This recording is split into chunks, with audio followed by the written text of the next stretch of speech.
하나님 말씀 우리 함께 나누도록 하겠습니다. 자, 마태복음 7장 24절에서 29절 보겠습니다. 그러므로 누구든지 나의 이 말을 듣고 행하는 자는 그 집을 반석 위에 지은 지혜로운 사람 같으리니 비가 내리고 장수가 나고 바람이 불어 그 집에 부딪히되 무너지지 아니하나니 이는 주초를 반석 위에 놓은 연고요. 나의 이 말을 듣고 행치 아니하는 자는 그 집을 모래 위에 지은 어리석은 사람 같으리니 비가 내리고 창수가 나고 바람이 불어 그 집에 부딪힘에 무너져 그 무너짐이 심하니라. 예수께서 이 말씀을 마치심에 무리들이 그 가르치심에 놀래니 이는 그 가르치시는 것이 권세 있는 자와 같고 저희 서기관들과 같지 아니함일러라. 아멘. 오늘 이 말씀에 여기 보면은 그러므로 이렇게 시작을 하고 있어요. 이제 예수님께서 이제 결론으로 주시는 말씀이에요. 무엇의 결론일까요? 지금까지 말씀하신 모든 내용의 결론이에요. 앞에서 제가 이게 잘 발음이 안 돼요. 상상수훈. 산 위에서 하신 설교. 그 설교의 그 최종 이제 결론으로서 마지막 결론으로서 이제 주신 말씀이 오늘 말씀입니다. 그런데 그 마지막으로 주신 말씀의 내용이 뭐냐 이렇게 보니까 크게 두 가지로 이런 거에 있어요. 뭐냐면 동일한 것과 다른 것이 여기에 우리에게 보여지고 있어요. 동일한 것. 동일하다는 것은 같다는 거죠. 그죠? 같은 것. 그리고 서로 같지 않고 다른 것이 여기 나타나고 있고, 그리고 도대체 왜 그런 차이가 여기에서 나타나는가도 여기에서 우리에게 보여주고 있어요. 그런데 자, 같은 게 뭐예요? 뭐가 같아요? 이 내용에 보니까 어떤 것들이 같죠? 여기 보면 두 사람이 있어요. 그런데 두 사람이 다 뭐를 지었어요? 두 사람 다 집을 지었어요. 그건 공통적이에요. 그러니까 이 사람은 집을 안 지은 사람과 집을 지은 사람을 비교하고 있는 것이 아니라 집을 둘 다 지었다는 공통점을 가지고 있어요. 그리고 여러분 한번 생각해 보세요. 그러면 두 사람이 여기 다 집을 지었는데, 그럼 집을 지었다는 것은 집을 지을 때에 그 집 짓는 일이 쉬워요, 어려워요? 그거 쉽지 않겠죠. 그럼 집을 지으려면 당연히 수고해야 돼요. 맞죠? 수고해야 되고 노력해야 되고 땀을 흘려야 되는 거예요. 그렇죠? 그러니까 이 두 집을 짓는 사람들은 전부 다 수고했어요, 안 했어요? 수고했어요. 전부 다 노력했어요, 안 했어요? 전부 다 열심히 노력했어요. 여러분, 우리가 아는 바와 같이 집을 짓는 거 우리 인생에 있어서 얼마나 중요해요. 그죠? 그러니까 자기 집을 건축하고 짓는 일에 있어서 게으름 부리고, 그죠? 딴짓하고 그럴 사람들이 얼마나 있겠어요. 혹시 남의 집을 질 때는 그럴지 모르겠지만 내 집을 짓는다고 한다면 얼마나 거기에 대해서 내가 열정을 가지고 가진 노력과 땀을 다해서 열심히 그 집을 세우겠어요. 집 혹시 세울 계획 있어요? 집 지을 계획 있어요? 네. 그럼 얼마나 노력하겠어요. 열심히 도면도 그려보고, 그죠? 어떻게 하면 예쁜 집, 좋은 집 할까, 이렇게 할 수 있죠. 많은 노력을 하게 됩니다. 그런데 여기 보면은 그렇게 집을 이제 지었다는 거예요. 지은 사람이 있다는 거예요. 두 사람이. 그런데 여기 또 뭐가 동일한 게 있냐면은 여기 보면은 우리 인생 속에도 마찬가지지만 시련이라는 게 우리 인생 속에 있죠. 시련. 근데 여기 보면은 여기도 이 두 집이 동일하게 시련을 만났어요. 그러니까 어려움을 만났어요. 여기 오늘 본문에 의하면은 두 집 다 비가 내리고 창수가 나고 바람이 불어서 그 집에 부딪힘이 심하게 되었어요. 그러니까 오늘날로 쉽게 얘기하면은 막 이렇게 허리케인 같은 태풍이 막 온 거예요. 그죠? 막 비도 내리고 바람도 치고 막 홍수가 나고 이런 지경이 생긴 거예요. 그런데 그러니까 여기서 보면은 이런 면들이 다 같죠. 동일하게 집을 열심히 졌어요. 집을 지은 사람들이에요. 그리고 그 집은 동일한 시련과 어려움을 다 같이 만나고 있어요. 이 집은 그 시련이 없는 것도 아니고 저 집은 있는 것도 아니고 다 동일하게 있는 거예요. 그런데 여기 다른 게 생기는 거죠. 뭐가 달라요? 뭐가 다르죠? 결과가 달라지고 있어요. 놀랍게도 다 같아요. 열심을 내서 집을 지은 것 다 같아요. 그 집에 대한 애착을 갖는 것 다 같아요. 그런데 놀랍게도 다 같으니까 결과도 같아야 되는데 결과가 전혀 달라요. 어떻게 다르죠? 한 사람의 집은 무너져 내렸고 다른 한 사람의 집은 무너지지 않았어요.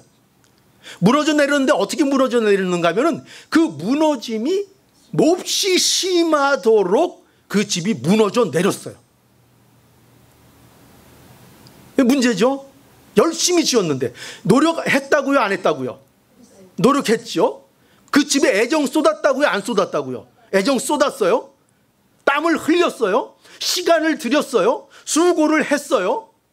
근데 결론은 비참하게 무너진 거예요. 근데 다른 사람은 같은 수고를 하고 땀을 흘렸는데 그 집이 멀쩡한 거예요. 자, 그러니까 여기 보면은 여기 분명히가 대조되고 있죠. 동일한 면과 그런데 결과는 달라진. 그죠? 그런데 여기서 이제 우리가 중요한 건 뭐냐면 근데 이런 차이가 왜 있냐? 도대체 이런 차이가 왜 있는가? 우리도 그러면 안 되잖아요. 아니, 기껏 열심히 건축해서 예쁜 집 져놨는데 그냥 바람이 후딱 불으니까 지붕이 후딱 다 날아가 버렸네? 그러면 도대체 어떻게 하겠어요? 그러니까 그렇게 안 되는 것이 뭔가, 무슨 차이가 있는가? 여기 볼 때 그것을 여기 예수님께서 뭐를 말씀하고 있죠? 그 집에 뭐가 중요하다? 기초를 말씀하고 있죠. 그러니까 무너지지 아니한 집은 왜 안 무너졌는가 할 때 주초를, 그러니까 주초라는 것은 그 집을 세우기 위한 기초를 어디에다가 두었는가 하면은 반석 위에 놓았기 때문이다, 이렇게 말씀하고 있고, 그 무너짐이 심한 것은 열심히는 지었는데 그 집을 기초를 어디 위에다 둔 거예요? 예, 모래 위에 둔 거예요. 그러니까 모래 위에 두었으니 홍수가 나고 비가 오고 쓸려 나가면 그 집이 멀쩡할 수 있어요, 없어요? 당연히 멀쩡할 수 없는 거예요. 너무나 당연한 결과죠, 어떻게 보면. 자, 근데 우리는 어떤 오해를 해요? 우리는 무조건 열심히 하면 돼. 그죠? 예, 우리는 무조건 열심히 하면 돼. 이것만 하면 돼. 저것만 하면 돼. 우리가 그럴 때 많죠. 집만 이쁘게 지면 돼. 수고만 하면 돼. 노력만 하면 돼. 그런데 그거보다 더 중요한 거, 짐이 안 무너지기 위해서는 그거보다 더 중요한 게 뭐라고 말씀하시는 거예요? 그 기초를 어디에다가 올리느냐, 어디에다가 집을 지느냐. 그렇죠? 그러니까 우리에게 뭘 말씀하고 계세요? 예수님께서 우리에게 물어보고 계신 거예요. 너 예수 믿는다고 하고 있지? 근데 네 인생을 돌아봐 봐. 도대체 너는 지금 네가 모래 위에 집을 짓는 자 같아? 아니면 반석 위에 집을 짓는 자 같아? 도대체 너는 네 자신을 어떻게 생각하고 있어? 반석 위에. 그죠? 그래야 되는 거예요.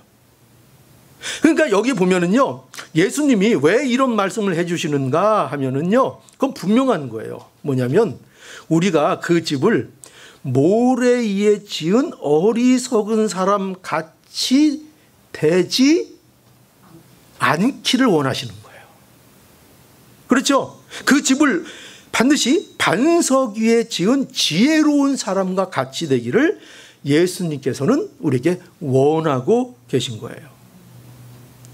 그럼 문제는, 그럼 누가 그 집을 반석 위에 지은 지혜로운 사람 같을까? 그거에 대해서 오늘 본문에 뭐라고 말씀하시는가 하면, 오늘 이 말씀의 핵심이 뭐라 그랬어요? 아까 이 뭐에 대한 대조라 그랬어요? 누구에 대한 대조라 그랬어요? 나의 이 말을 듣고 행하는 자와 나의 이 말을 듣고 행하지 않는 자의 대조라 그랬어요. 그죠? 그렇다면 지금 뭐에 대해서 말씀하고 계신 거예요? 지금 예수님께서는 뭐가 지금 반석 위에 짓는 거라고 말씀하고 계시는 거예요? 예, 나의 말을 듣고 그 말을 따르는 자, 그 말씀을 나의 삶에서 실제적으로 살아가기 위하여 애쓰는 자, 완벽을 요구하는 게 아니에요. 우리는 완벽할 수 없어요. 완벽한다고 생각하는 자체가 교만이에요. 그러나 성도에게 무엇을 말씀하고 계신가? 예수님께서 뭘 알기를 원하시는가 하면은 우리가 천국의 백성이 되었기 때문에, 하나님이 우리를 그 자리로 불러주셨기 때문에 너희는 반드시 어떠한 자로 살아야 하는가 하면 예수 그리스도께서 열어주신 새로운 세계 속에서 살아가기를 애쓰는 것이 마땅한 삶이 되어야 된다는 거예요.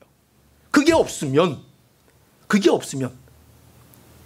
예수가 우리에게 베푸신 천국, 예수로 인하여 우리에게 허락하신 하나님의 나라, 그 나라를 우리의 것으로 삼고 그 나라를 실제적으로 살아나가지 않는 것은 마치 못과 같다고요. 모래 위에 집을 짓고 거기에서 만족하고 그것이 계속 유지될 줄 착각하는 것과 같다고 말씀하고 있는 거예요. 그러니까요, 여러분, 여기에서 우리가 뭘 알 수 있는가 하면요, 예수님은 분명하게 실천, 행함이라는 것을 강조하고 계세요. 여기에 보면. 그죠? 움직여. 가만히 있지 말고 움직여. 행해. 실천해. 그걸 강조하고 계세요. 여러분, 우리가 오해하는 게 뭔지 아세요? 기독교 신앙 하면은 우리가 맨 먼저 뭐라 그래요? 야, 기독교는 도대체 어떤 신앙이냐? 세상에 그 종교와 뭐가 다르냐? 할 때 우리는 뭘 얘기해요? 뭘 얘기하죠? 우리 기독교는 우리는 은혜의 종교야. 여러분, 그래요, 안 그래요? 맞아요, 틀려요? 맞아요. 또 제가 늘 얘기해요. 분위기 타서 또 아니에요, 그럼 곤란해요? 그죠? 맞죠? 은혜의 종교요. 이 기독교 신앙이 은혜의 종교라는 것을 부정할 사람은 있긴 있겠네요. 잘못 모르면. 그러나 그건 말이 안 되는. 기독교는 은혜의 종교예요. 한마디로 말하면은요, 모든 게 하나님의 은혜예요. 모든 게 하나님의 은혜예요. 내가 구원받는 거 뭐예요? 하나님의 은혜예요. 내가 성화되는 거 뭐예요? 하나님의 은혜예요. 내가 하나님의 자녀로서 자라나는 거 다 뭐예요? 하나님의 은혜예요. 모든 게, 성도의 모든 게 처음부터 끝까지 다 하나님의 은혜예요. 하나님의 은혜가 없으면요, 우리는요, 우리의 신앙에 한 걸음도 떼어낼 수 없어요. 어떻게 우리가 믿는가? 우리가 어떻게 교회를 나오는가? 어떻게 이렇게 말씀에 귀를 기울이는가? 어떻게 우리는 찬양을 하는가? 전부 다 놀랍게도요, 우리에게는요, 이게 다 기적이에요. 다 기적이에요. 이거는요, 누가 강제로 시켜서 되는 것도 아니고요, 이거는 정말 하나님이 우리에게 기적으로 허락하신 일들이에요. 모든 게 뭐예요? 은혜라니까요. 여러분들이 여기 와서 앉아있는 거 다 뭐예요? 은혜요? 내 잘난 거예요? 네? 하나님의 은혜죠? 여러분들이 어떤 마음으로 이 자리에 왔든 하나님의 은혜로 이 자리에 있는 거예요. 모든 게 하나님의 은혜예요. 그런데 이렇게 하나님의 은혜를 우리가 마땅히 강조해야 되는데, 그러면 꼭 나오는 얘기가 뭐라 그랬어요? 그러면 하나님의 은혜니까 우리는 아무것도 안 해도 되네요. 행위가 뭐가 필요 있죠? 그래서 기독교 신앙에 있어서 마치 행위가 필요 없는 것처럼, 실천하는 것이 필요 없는 것처럼 우리가 생각할 수 있다는 거예요. 그렇게 오해할 수가 있다는 거예요. 그런데 기독교 신앙은 반드시 뭐가 있어야 한다고요? 행위와 실천이 따라야 한다는 거예요. 그러니까 행위는요, 기독교 신앙에 있어서요, 이 행위라는 것에 대한 개념을 잘 잡고 있어야 돼요. 기독교 신앙에 있어서 실천, 행위, 말씀을 순종하는 거, 이런 것들은요, 전부 다 뭐냐면은요, 이거는 결코 구원의 조건이 아니에요. 이렇게 하면 구원받는다, 이렇게 하면 천국 간다 라고 말씀하는 것이 아니라, 이 모든 것들은 참 믿음에 따르는 결과로서 우리에게 요구하고 있는 거예요. 너에게 믿음이 있냐?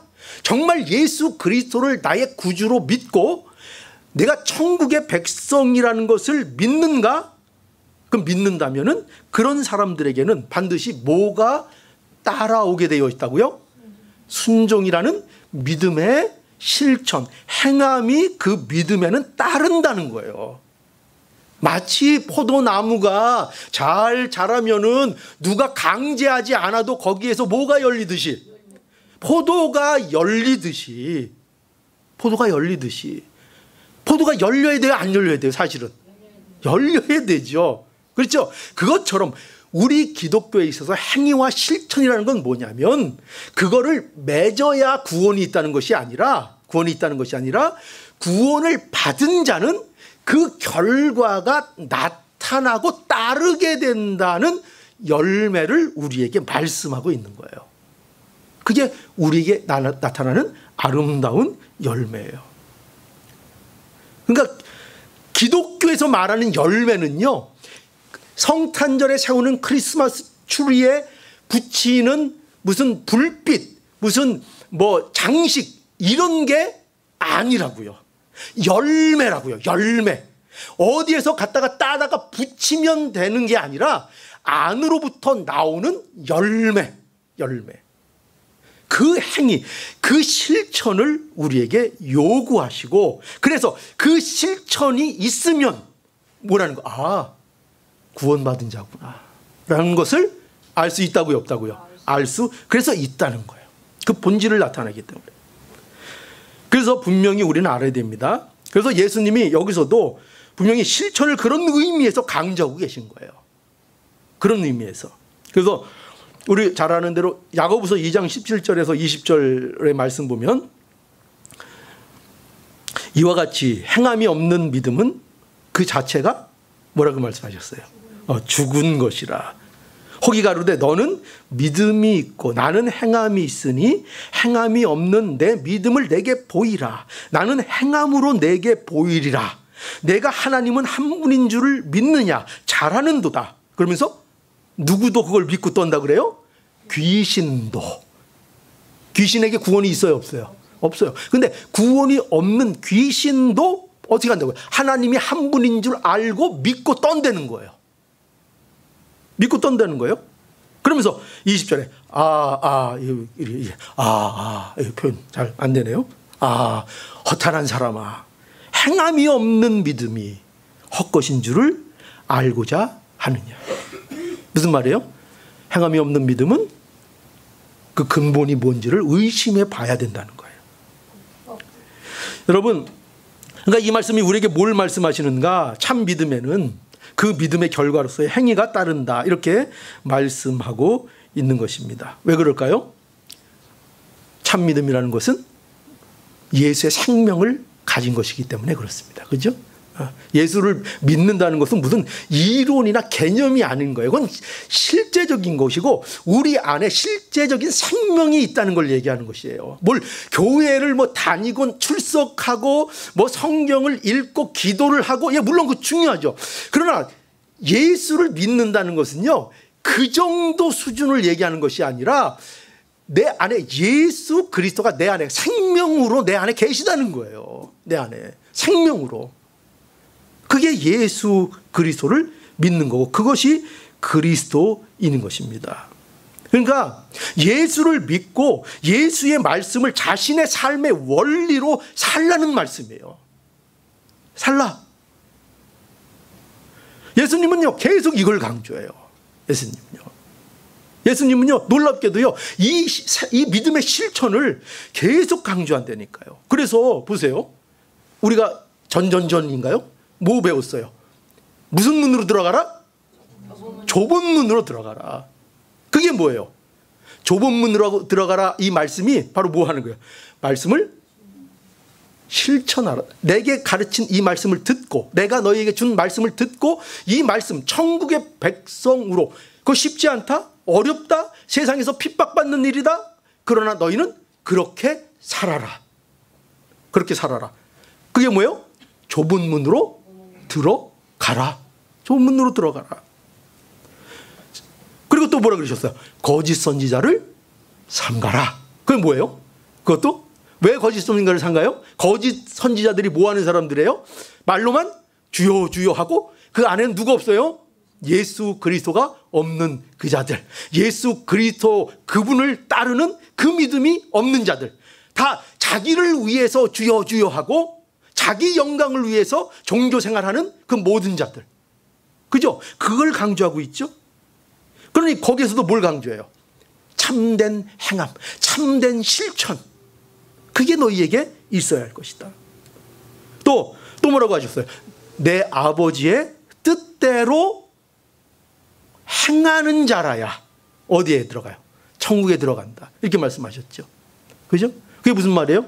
구원해야, 행해야 구원받는다는 의미예요? 아니죠. 아니죠. 그게 아니죠.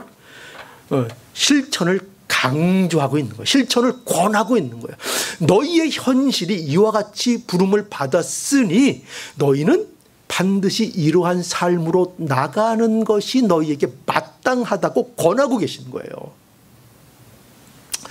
여러분, 그래서 이런 말씀을 볼 때 우리가 하나 그 신학적으로 조심해야 될 게 있어요. 그게 뭐냐면요, 우리 이 기독교 신앙을 그럼 실천, 행함을 이렇게 강조하는데, 행함이 있어야 된다고 말씀하는데, 그러면은 그럼 이게 율법주의적으로 가는 게 아닌가? 이렇게 우리가 생각할 수 있어요. 근데 그래서 나온 게 뭐냐 하면은요, 바로 신율법주의라는 거예요. 신율법주의. 그러니까 신율법주의니까 좀 율법주의하고는 좀 차원이 다르겠죠? 그죠? 그 신자가 더 붙었으니까 뭔가 더 최근 거겠죠? 그죠? 근데 이 신율법주의라는 것이 뭐냐면은요, 이런 거예요. 새로운 말씀을 예수님께서 우리에게 주셨는데 이 말씀을 지켜야 구원받는다, 이거예요. 그러니까 예전에는 뭐예요? 모세가 준 율법, 우리가 그거를 지켜야 구원받는다. 그게 뭐예요? 그게 율법주의잖아요. 그죠? 그런데 신율법주의는 뭐냐면, 예수님이 그거 재해석해 주셨어. 모든 율법의 그 의미는 사랑이라고 하셨어. 사랑이라고 하셨어. 그래서 우리가 예수님이 해석한 그 율법을 우리가 지켜야 돼. 그죠? 사람은 살인하지 않는 게 다가 아니라 사람 미워하는 거, 그 율법 안 지키는 거야. 그러니까 사람 미워하지 않고 사랑해야 돼. 원수를 사랑하라고 하셨어. 그러니까 우리는 원수를 사랑해야 돼. 보복하지 말라고 하셨어. 그러니까 우리는 보복하지 않아야 돼. 우리는 남을 비판하지 말라 그랬어. 그러니까 우리는 남을 비판하지 않아야 돼. 내 안에 있는 들보를 먼저 늘 보고 그렇게 살아야 돼. 다 맞는 말이에요, 틀린 말이에요? 너무나도 맞는 말이죠. 예수님께서 율법을 너무나도 잘 풀어주신 거죠. 그런데 신율법주의가 뭔지 아세요? 그러니까 이렇게 해석해 주셨으니까 요대로 지켜야 구원받아. 그러니까 요렇게, 구원 안 받은 사람한테도 요렇게 지켜야 예수님이 이렇게 새롭게 율법을 풀어주셨는데 요렇게 지켜야 우리에게 구원이 있어. 이거 지켜야 돼. 그렇게 주장하면 그게 뭐예요? 신율법주의인 거예요. 아주 교묘한 거예요. 점잖은 것 같고 사랑 얘기하는 것 같고 예수님 얘기하고 은혜 얘기하는데 그 말씀을 결론을 들어보면은 결국은 율법주의인 거예요.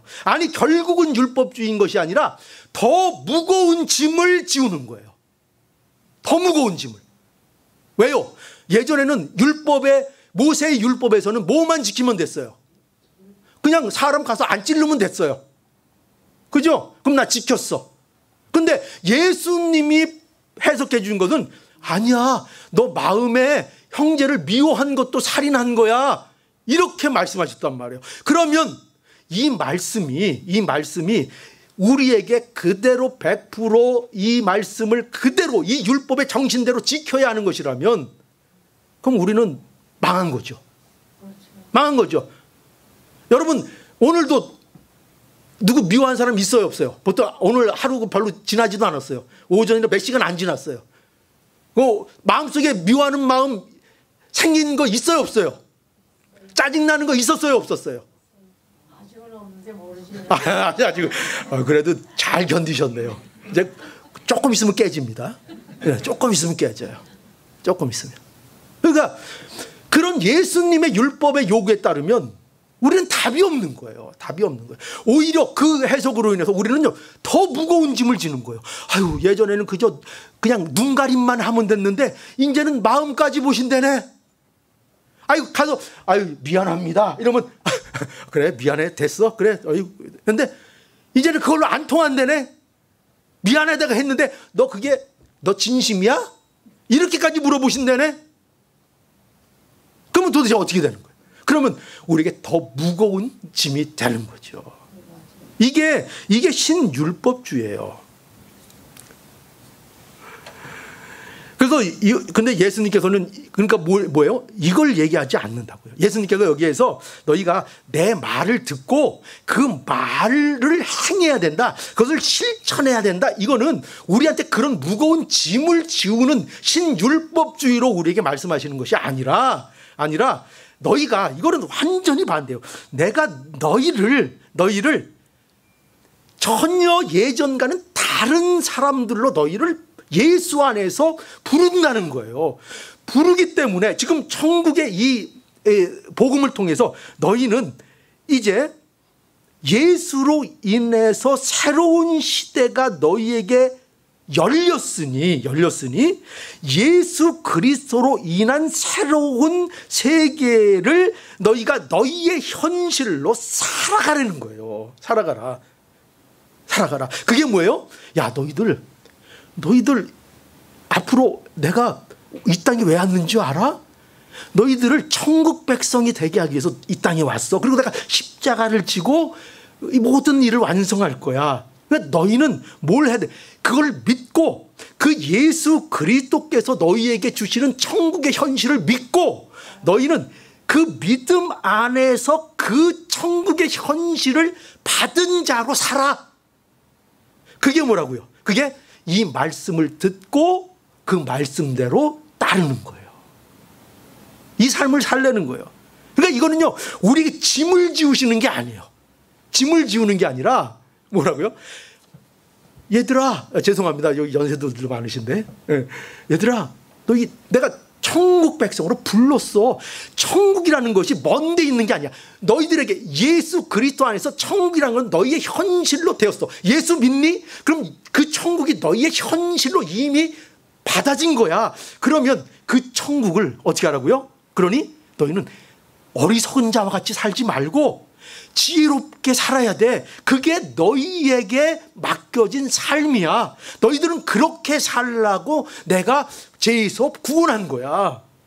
그러니 너희는 뭐하라?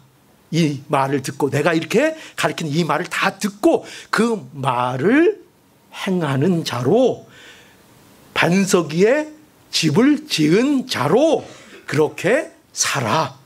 그렇게 살아.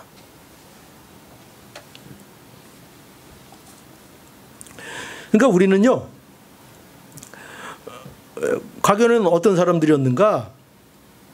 전부 다 그 집을 어디에 지었던 거예요? 그러니까 우리는 다 그죠? 다 모래 위에 지었던 거예요. 다 모래 위에 지은 사람들이었어요. 그 사도 바울 보세요. 사도 바울. 그도 예수를 만나기 전에는요 어디에다가 집을 지었게요? 사도 바울인데 모래 위에 집을 지었어요. 여러분 사도 바울이요 학벌이 부족했어요? 아니요. 대단한 오늘날로 얘기하면요 서울대생이에요. 네, 사도 바울은. 네, 대단한 그죠 학자고 율법 학자고. 그러면 학벌만 안 부족했나요? 그는요 집안이 부족했을까요? 아니요. 집안도 그야말로 뼈대 있는 오늘날 얘기하면 뼈대 있는 집안. 저기 몇 대선 경주 김씨 몇 대선 막 이런 거 그죠? 또 괜히 경주김씨만 말씀드려서 죄송합니다. 제가 경주김씨예요. 그래서 야, 뼈대 있는 집안, 뼈대 있는 집안. 부족한 게 없죠. 그거 제일 중요한 거. 사도 바울이요, 열정이 부족했어요? 열심히 부족했어요? 아니에요. 그는 열심히 그냥 보통 사람과는 비교도 안 될 만큼 열심히 많은 사람이었어요. 그래서 그는 얼마나 유대사회에서 존경받고 대우를 얼마든지 받을 수 있는 그런 사람이었어요. 그러나 그도 예수를 만나기 전에는 다 어디에 짐을 졌다고요? 예. 예외가 없어요, 여러분. 열 명심하세요. 예외가 없어요. 아무리 똑똑하고 아무리 지능이 높고 아무리 종교적이고 아무리 그런 사람이라도요, 예수 그리스도를 만나지 못하면 전부 다 모래에 의해 집을 짓는 인생을 살 수밖에 없어요. 그건 여러분들이 어떻게 해결할 수 있는 문제가 아니에요. 문제가 아닙니다.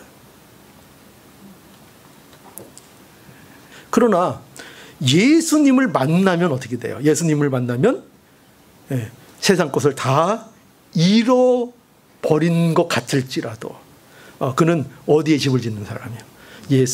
반석 위에 집을 짓는 지혜로운 자가 되어버리는 것입니다.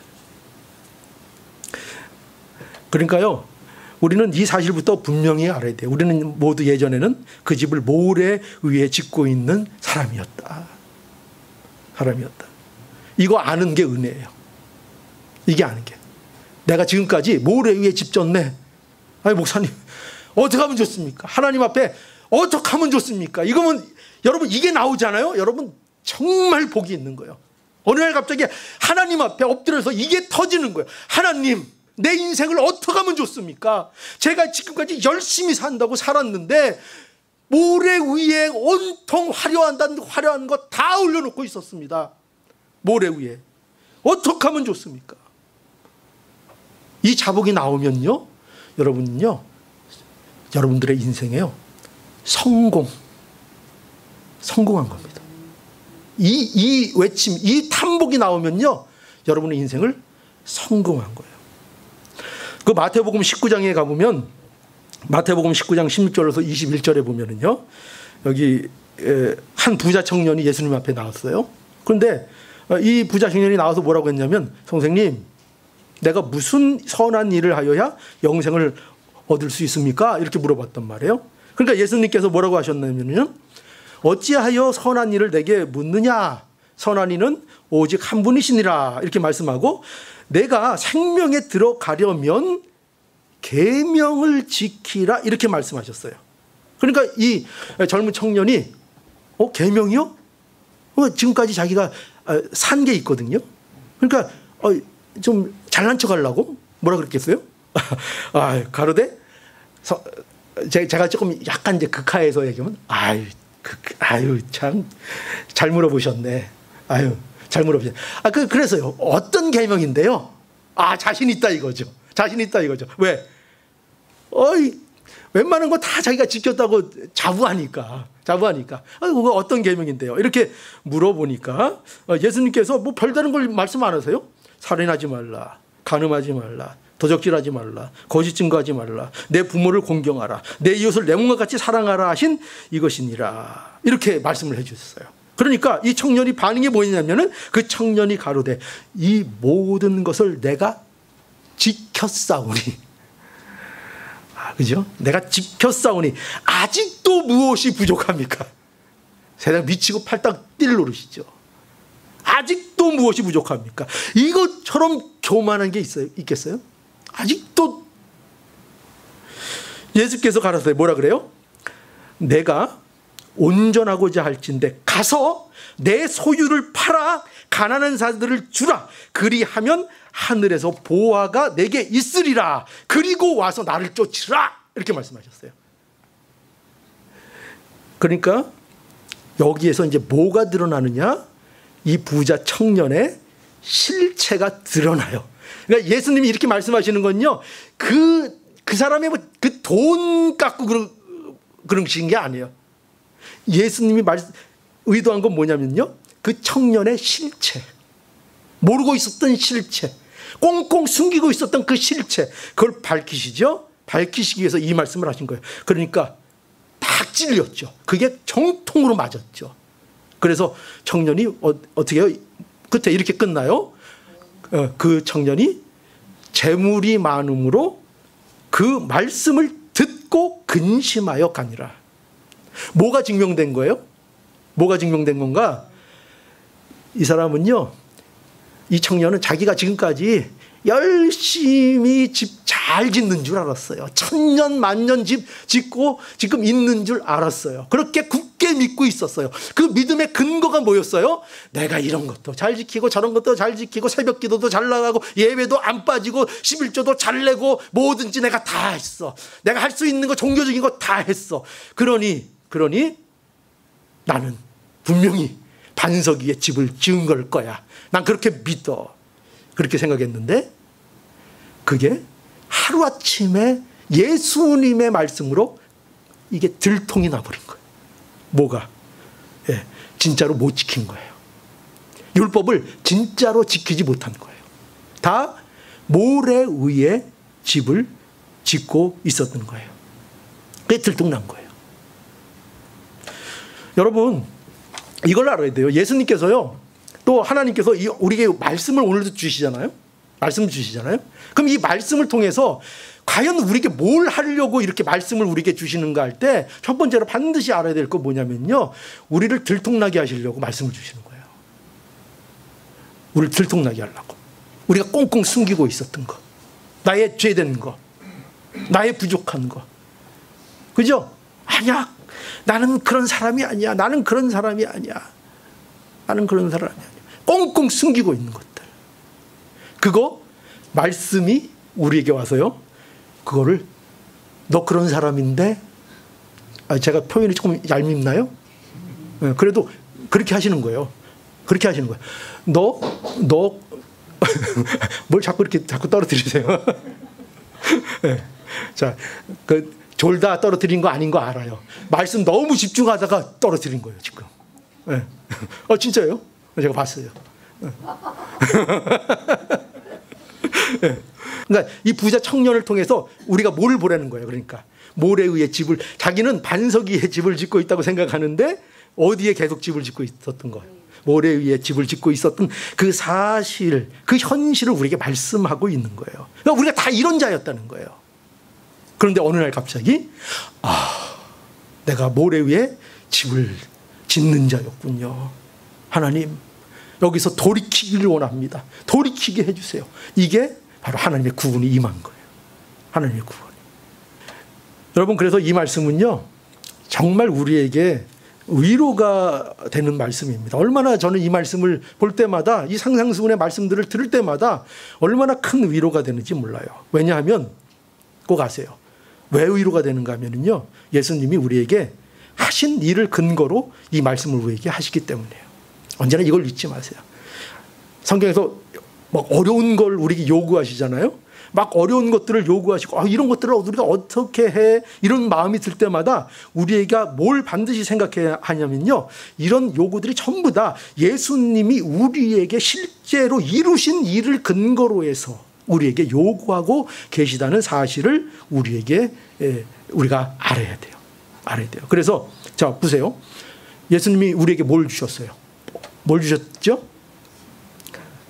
뭘 주셨는가? 반드시 기억하세요.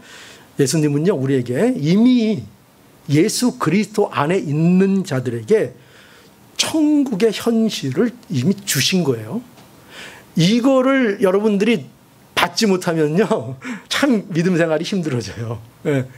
분명히 여러분 아셔야 돼요. 여러분, 아직까지는 이게 다 이해가 안 돼도 돼요. 그러나 하나님께서 점점점 이게 무슨 일인지를, 내게 일어난 일이 뭔지를 점점 여러분들의 인생 속에서 알게 해 주실 거예요. 그래서 어느 날 갑자기 무릎을 탁 치는 일들이 자꾸 생길 거예요.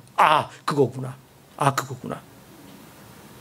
예수님께서 저와 여러분들에게 천국의 현실을 예수 안에서 주신 거예요. 예수 안에서 천국이라는 것이 우리에게 이미 임한 거예요. 우리는 천국의 백성이 된 거예요. 천국의 것들이 우리 안에 이미 존재하는 거예요. 예수 안에서 우리는요, 새로운 세계에 들어간 거예요. 그 존재가 된 거예요. 그래서 이 말씀은 단지, 잘 들으세요. 이 말씀은 단지 우리에게 반석 위에 말씀을 지어야 된다고 강요하는 게 아니에요. 분명히 이해하셔야 돼요. 야, 너희들 뭐하고 앉았어? 도대체 반석 위에 집을 져 좀. 그렇게 강요하시는 말씀이 아니라 예수님의 말씀을 듣고 예수님의 말씀을 따라 사는 것이 정말 복된 거야. 이거 말씀하시는 거라니까요. 그걸 말씀하시는 거예요. 강제로. 이건 강제로 안 돼요. 막, 야, 이거 왜 안 해? 막 두들겨 패도 안 해요.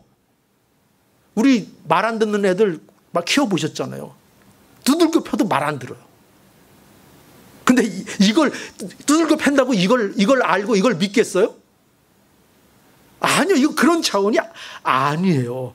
그래서 반석 위에 제발 집을 쳐, 이게 아니라 뭐하고 있어? 정신 차리고 쳐, 이게 아니라 예수님께서 예수님의 말씀을 듣고 예수님의 말씀을 따라 사는 것, 이게 너희에게 있어서는 정말 지혜로운 것이고 정말 너희에게 주신 진짜 복이야. 이걸 누리도록 너희를 불렀어. 그러니 제발 어리석은 자와 같이 살지 말고 지혜로운 자와 같이 제발 살아. 너희에게 모든 그 일들이 이루어졌어. 너희의 것이야. 너희의 소유야.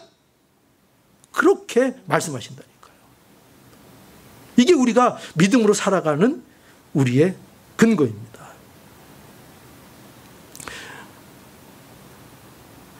예수님의 생명을 나의 생명으로 삼고 사는 자들이 참으로 복이 있다. 이 말씀을 해주시는 겁니다.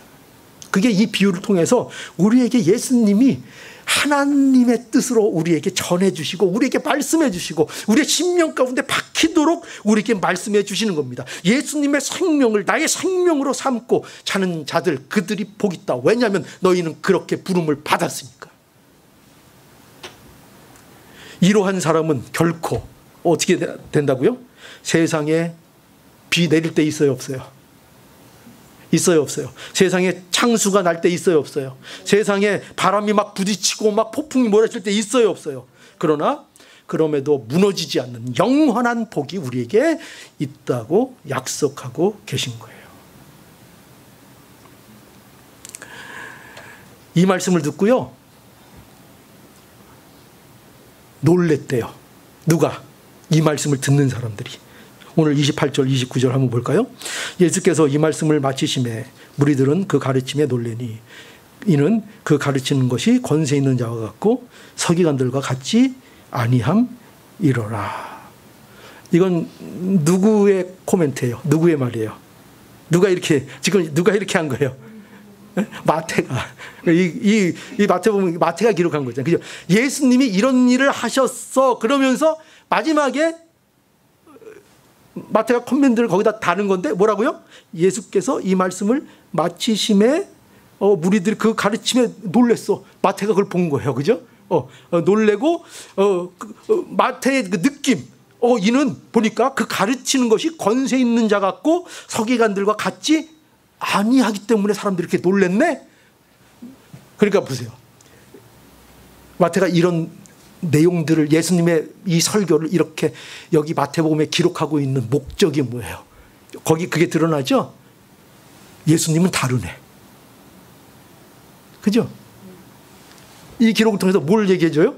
결론이 뭐예요? 마태가 얘기하고 싶은 결론이 뭐예요? 이 예수님의 설교, 이 내용을 통해서 마태가 우리에게 전하고 싶은 이 기록을 주는 의도가 뭐예요? 예수님은 다르네.